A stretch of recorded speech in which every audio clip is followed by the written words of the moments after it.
સૌથી પહેલા વાત ગુજરાતના માથે ઘેરાયેલા સંકટના વાદળોની। ગુજરાતના માથે ઘેરાયેલા સંકટના વાદળો હવે વીજળીના કડાકા ભડાકા સાથે વરસી રહ્યા છે। ગુજરાતમાં બપોર બાદ એકાએક વાતાવરણ પલટાયું અને મોટા ભાગના વિસ્તારોમાં છૂટો છવાયો વરસાદ શરૂ થઈ ગયો।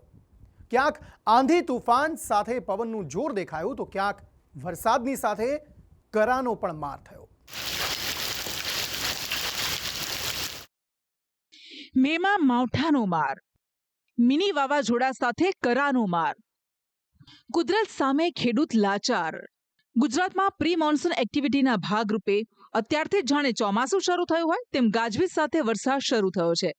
કેટલાક વિસ્તારમાં આંધી વંટોળ સાથે વરસાદે એન્ટ્રી કરી તો કેટલાક વિસ્તારમાં ભારે કરાનો મારો દેખાયો। વાતાવરણમાં પલટાની શરૂઆત ઉત્તર ગુજરાતથી થઈ। બપોરના સમયે બનાસકાંઠાના દિયોદર સહિત આસપાસના વિસ્તારમાં પલટો આવ્યો અને એકાએક આકાશી આફત વરસવા લાગી। આકરી ગરમી વચ્ચે પડેલા વરસાદથી સામાન્ય લોકોને ગરમીથી રાહત તો મળી, પણ ખેડૂતોની મુશ્કેલી વધી ગઈ। કમોસમી વરસાદથી બાજરીના પાકમાં ખેડૂતોને નુકસાનની ભીતિ છે। બનાસકાંઠાના દિયોદર સાથે ભાભરમાં પણ કમોસમી કહેર જોવા મળ્યો। ભાભરમાં બપોર બાદ ગાજવીજ સાથે વરસાદ પડ્યો। ઉત્તર ગુજરાતની સાથે સૌરાષ્ટ્રના કેટલાક જિલ્લામાં પણ તોફાની વરસાદે એન્ટ્રી મારી। રાજકોટ જસદણના વિંછિયા પંથકમાં પથ્થરની માફક આકાશમાંથી મોટા મોટા કરા પડ્યા। વિંછિયાના હિંગોળગઢ, અમરાપુરમાં કરાનો ભારે માર જોવા મળ્યો। એકાએક કરા સાથે વરસાદ શરૂ થતા ખેડૂતોને ઉનાળુ પાકમાં નુકસાનની ભીતિ ઊભી થઈ છે। રાજકોટના ગોંડલ શહેર અને પંથકમાં પણ કમોસમી વરસાદે ચિંતા વધારી। રીબડા, શાપર તેમજ ગોંડલના ગ્રામ્ય વિસ્તારમાં વરસાદ જોવા મળ્યો। રાજકોટની જેમ ભાવનગર શહેરમાં પણ ભારે પવન ફૂંકાયા બાદ કમોસમી વરસાદ ખાબક્યો તો કેટલાક વિસ્તારમાં કરા પડ્યાના પણ સમાચાર છે। ભાવનગરમાં તોફાન સાથે શરૂ થયેલા વરસાદમાં એસપી કચેરી ખાતે વૃક્ષો ધરાશાયી થયા। બોટાદ શહેરમાં પણ કડાકા ભડાકા અને મિની વાવાઝોડા સાથે કમોસમીની એન્ટ્રી થઈ। મિની વાવાઝોડાને કારણે ભાવનગર રોડ પરનો ગેટ ધરાશાયી થયો હતો તો ગરડા રોડ પર આવેલ કેબિનના પતરા ઉડ્યા। સુરેન્દ્રનગરના ચોટીલા શહેર તેમજ ગ્રામ્ય વિસ્તારમાં આકાશી આફત આવી હતી। ગાજવીજ સાથે ચોટીલામાં કરાનો મારો ચાલ્યો, જેમાં ભારે વરસાદ ખાબકતા ચોટીલાના બજારોમાં વરસાદી પાણી વહેતા થયા। આ બધા વચ્ચે ગુજરાતના સૌથી મોટા શહેર અમદાવાદમાં મિની વાવાઝોડું ત્રાટક્યું। બપોર બાદ અમદાવાદના વાતાવરણમાં એકાએક પલટો આવ્યો। અમદાવાદના અનેક વિસ્તારમાં મિની વાવાઝોડાએ કેર મચાવ્યો। અનેક વિસ્તારમાં ધૂળની ડમરીઓ ઉડી, ભારે પવન ફૂંકાયો અને ઘનઘોર અંધારું છવાયું। પવનનું જોર એટલું બધું હતું કે વાહન ચાલકોને વાહનો રોકી દેવા પડ્યા। એકાએક આવેલા પલટાથી નાગરિકો ચિંતામાં મુકાયા, જે બાદ રાજ્યના અનેક વિસ્તારમાં વરસાદ શરૂ થયો હતો। અમદાવાદ પૂર્વ તેમજ પશ્ચિમના અનેક વિસ્તારમાં ભારે વરસાદ પડ્યો। અમદાવાદ ગ્રામ્યના ધોળકા તેમજ આસપાસના અનેક વિસ્તારમાં કરા સાથે વરસાદ વરસ્યો। વરસાદથી વાતાવરણમાં ઠંડક પ્રસરી, પણ ખેડૂતોમાં પાક નુકસાનીની ચિંતા ફેલાઈ। અમદાવાદની જેમ વડોદરામાં પણ મિની વાવાઝોડા સાથે વરસાદ પડ્યો। સાંજના સમયે વાતાવરણમાં પલટો આવતા અનેક લોકો મુશ્કેલીમાં મુકાયા। વડોદરા શહેરના વાતાવરણમાં અચાનક પલટો આવ્યો છે ને અચાનક ભારે પવનની સાથે વાવાઝોડું ફૂંકાઈ રહ્યું છે ને તેના કારણે જે ધૂળની ડમરીઓ છે તે વડોદરા શહેરમાં અહીંયા રોડ પર ફેલાઈ છે ને તેના કારણે જે વિઝિબિલિટી છે તે અહીંયા ઘટી છે। વાહન ચાલકોને અહીંયા મુશ્કેલી પડી રહી છે ને આપણે આ દ્રશ્યો બતાવ્યું કે સામે શું આવી રહ્યું છે તે પણ વાહન ચાલકોને દેખાતું નથી, તે પ્રકારની હાલ અહીંયા પરિસ્થિતિ છે। અને જે રીતે આ અચાનક ભારે પવન શરૂ થયો છે અને ધૂળની ડમરીઓ ઉડી રહી છે તેના કારણે લોકો મુશ્કેલીમાં મુકાયા છે। આપણે જે ભારે પવનના દ્રશ્યો છે હજુ પણ બતાવીએ। રાવપુરા રોડના દ્રશ્યો છે કે અહીંયાથી લગભગ 500 મીટર પછીનું દેખાતું નથી, એટલે કે 500 મીટર સુધીની જે વિઝિબિલિટી છે તે અહીંયા જોવા મળી રહી સુધી જે પત્તા હતા વૃક્ષ પર તે પણ હવે ખરી રહ્યા છે ને તેના કારણે જે વાહન ચાલકોને અહીંયા અટવાવાનો વારો આવ્યો છે ને અચાનક જ જે આ પીક અવર્સ છે કે જ્યારે લોકો નોકરીથી છૂટીને પોતાના ઘર તરફ જતા હોય ને ત્યારે જ આ પ્રકારની ધૂળની ડમરીઓએ અહીંયા જમાવડો કરતા વાહન ચાલકો તો અટવાયા છે, પરંતુ વાતાવરણમાં પલટો આવતા ઠંડક પણ જામી છે। વડોદરાના કેટલાક વિસ્તારમાં ચોમાસા માફક મુશળધાર વરસાદ જોવા મળ્યો। પીક અવર્સમાં વાતાવરણ બદલાતા અને પવન સાથે વરસાદ શરૂ થતા અનેક વાહન ચાલકો મુશ્કેલીમાં મુકાયા। આખરે વડોદરા શહેરના વાતાવરણમાં પલટો આવ્યો છે। અહીંયા શરૂ થયો છે, અહીંયા ધીમી ધારનો વરસાદ શરૂ થયો। પહેલાં તો પવન ફૂંકાયો, વાવાઝોડું આવ્યું ને ત્યારબાદ હવે અહીંયા વરસાદના પણ અમીઠાટના થયા છે ને જે રીતે બફારો હતો એ બફારો ગાયબ થઈને હવે અહીંયા ઠંડક વાતાવરણમાં જોવા મળી છે।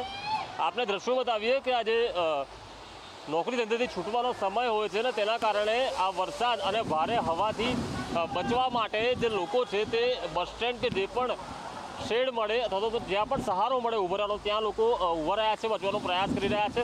અને જે વરસાદ અહીંયા વરસ્યો છે ચોક્કસથી ખેડૂતોને નુકસાન જવાનું છે, પરંતુ એની તો પાલિકા પ્રી મોન્સૂનની કામગીરી કરે તે પહેલાં જ આ પ્રકારે જે વરસાદ શરૂ થયો છે વડોદરા શહેરમાં, આ કમોસમી વરસાદ છે ને તેના કારણે ખેડૂતોને પણ મોટા પ્રમાણમાં નુકસાન થવાનું છે. એટલે આખરે જે રીતે હવામાન વિભાગની આગાહી હતી કે વડોદરામાં વરસાદ આવશે, ત્યારે આ મોડી સાંજે જે રીતે આ વરસાદ શરૂ થયો છે ને તેના કારણે વાહન ચાલકોને અટવાવાનો તો વારો આવ્યો જ છે, પરંતુ ખેડૂતો પણ ચિંતામાં મુકાયા છે.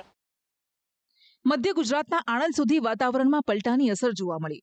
આણંદના ખંભાત શહેર તેમજ ગ્રામ્ય વિસ્તારમાં ધૂળની ડમરીઓ ઉડી. વડગામ, આખોલ સહિત કેટલાક ગામડાઓમાં વરસાદ પણ નોંધાયો.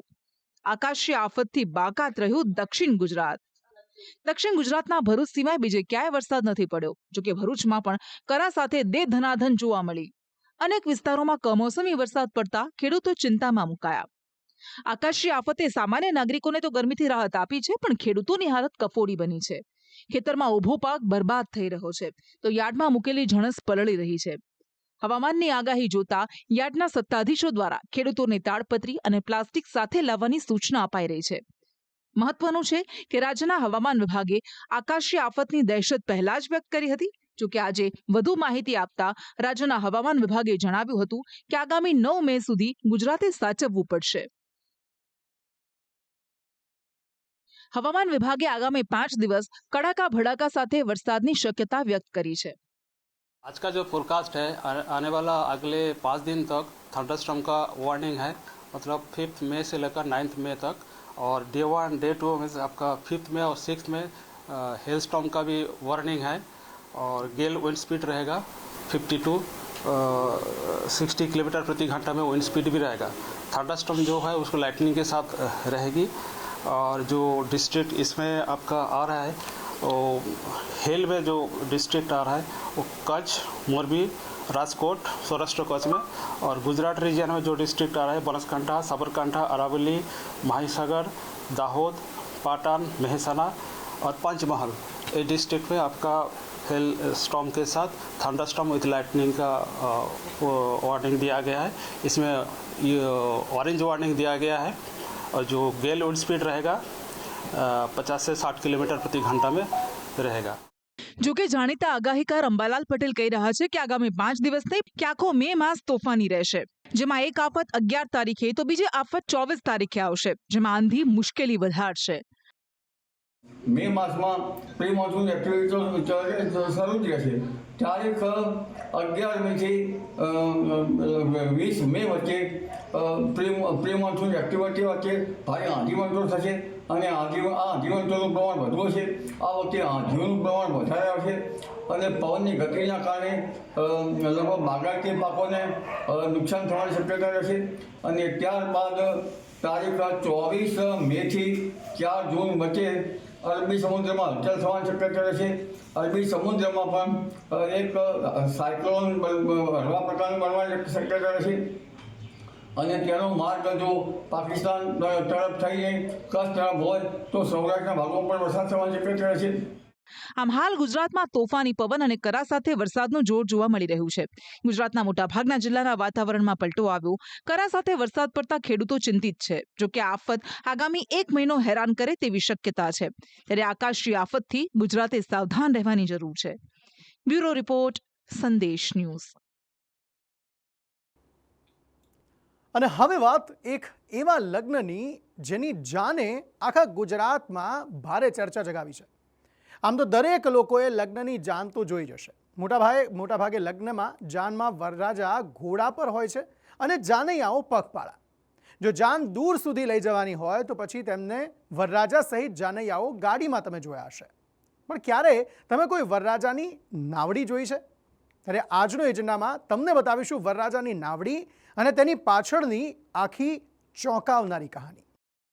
વરરાજાની નાવડી. વરરાજા અને જાનૈયાઓ નાવડીમાં નીકળ્યા. આ કોઈ તેમનો શોખ નથી, મજબૂરી છે. નાવડીમાં બેઠેલા વરરાજા અને જાનૈયાઓની આખા ગુજરાતમાં ચર્ચા છે. તમને થતું હશે કે વરરાજાએ પોતાના લગ્નને યાદગાર બનાવવા માટે આવી રીતે નાવડીમાં જાન કાઢી હશે, પરંતુ આવું નથી. આ તેમનો શોખ નથી, પણ તેમની મજબૂરી છે. હું રાઠડાબેટ ગામે પેણમાં ગયો હતો અને ત્યાં પાણીના લીધે હું કઈ ડીજે ઘોડા કઈ લઈ જઈ નહીં શક્યો અને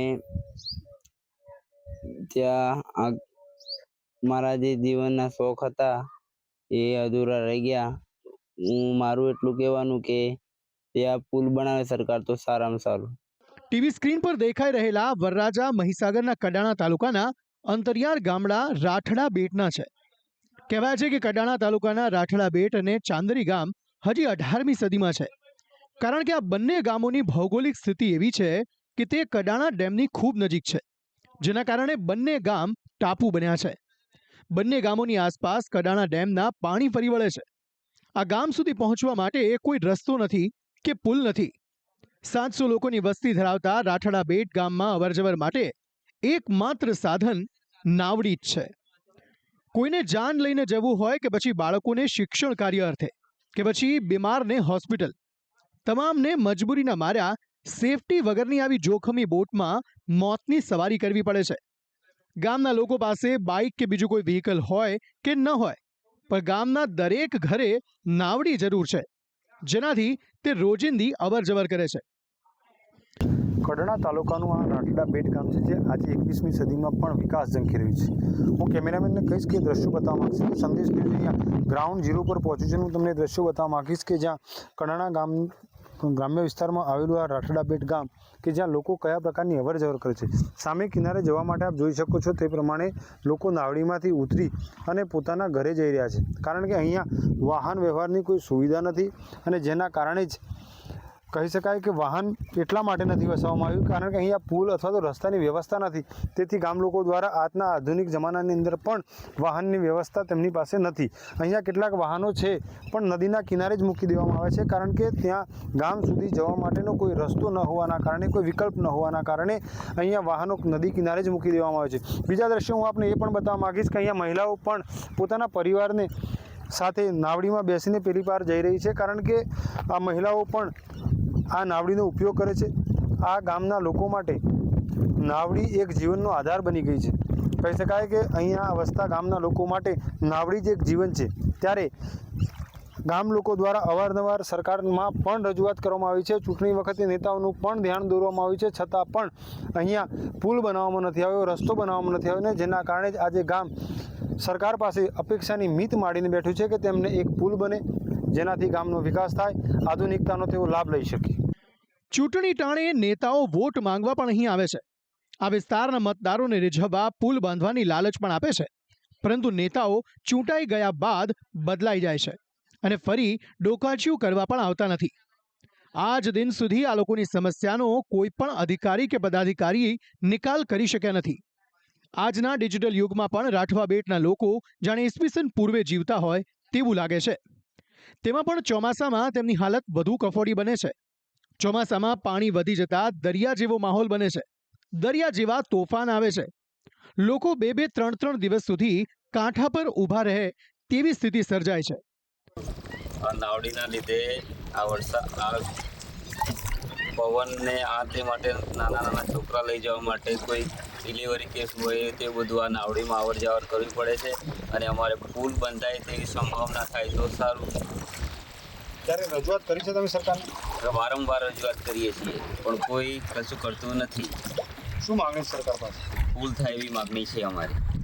રાઠડા બેટ વિશે એવું કેવું છે કે આ અત્યારે હાલ ટેકનિકલ જમાનો છેક ઉપલા લેવલ સુધી પહોંચી ગયો છે, તો છતાં રાઠડા બેટનો જવાની અંદર કોઈ જ વ્યવસ્થા નથી. નાવડાની વ્યવસ્થા છે, નાવડામાં જતા પબ્લિકને ખચકાય છે, પડી જવાની બીક છે, કાં તો ડૂબી જવાની બીક છે. એના હિસાબે એવું માનવું છે કે સત્વરે જેટલી વહેલી તકે સરકારને વિનંતી કે રાઠડા બેટમાં જવાની અંદર પુલ બનાવી આપે એવી દરેક સરકાર કે જે તે ડિપાર્ટમેન્ટ હોય એ લોકોને વિનંતી કે બને ત્યાં સુધી આ રાઠડા બેટની અંદર જવાનો રસ્તો ગમે તે બનાવે, પુલ બનાવે કાં તો ઝૂલતો પુલ બનાવે, જે બનાવે, પણ સત્વરે પબ્લિકને અવર જવર માટે અગવડ ના પડે એ પ્રમાણે પુલ બનાવે તો વધારે સારું.